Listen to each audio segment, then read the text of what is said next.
Iran ও ইসরায়েলের মধ্যে চলমান যুদ্ধের প্রভাবে বিশ্ববাজারে তেলের দাম আকাশচুম্বী হওয়ার প্রেক্ষাপটে রাশিয়ার ওপর থাকা তেলের নিষেধাজ্ঞা শিথিল করেছে যুক্তরাষ্ট্র। ট্রাম্প প্রশাসনের এই সিদ্ধান্তে তীব্র প্রতিবাদ জানিয়ে মার্কিন প্রেসিডেন্ট ডোনাল্ড ট্রাম্পকে রুশ প্রেসিডেন্ট ভ্লাদিমির পুতিনের পোষা কুকুর বলে অভিহিত করেছেন ক্যালিফোর্নিয়ার গভর্নর গেভিন নিউসাম।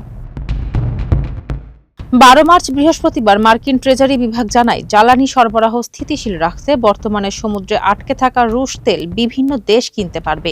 এই ঘোষণার প্রতিক্রিয়ায় নিউসামের প্রেস অফিস একটি কৃত্রিম বুদ্ধিমত্তার সাহায্যে তৈরি ছবি শেয়ার করে, যেখানে ট্রাম্পকে পুতিনের অনুগত কুকুরের মতো শিকলবন্দী অবস্থায় দেখানো হয়েছে।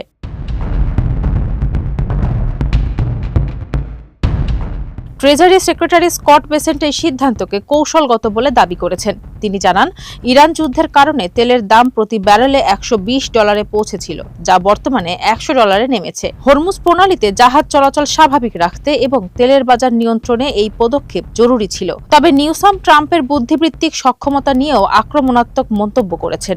সম্প্রতি ইরানের বালিকা বিদ্যালয়ে মার্কিন ভুল বোমা হামলায় 175 শিশুর মৃত্যুর ঘটনাকে ইঙ্গিত করে তিনি ট্রাম্পকে ব্রেন ডেড মোরন বলে বিদ্রূপ করেন।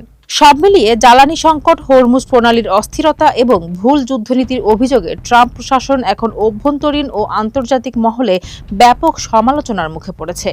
ফারজানা হাসিন, মানবকণ্ঠ।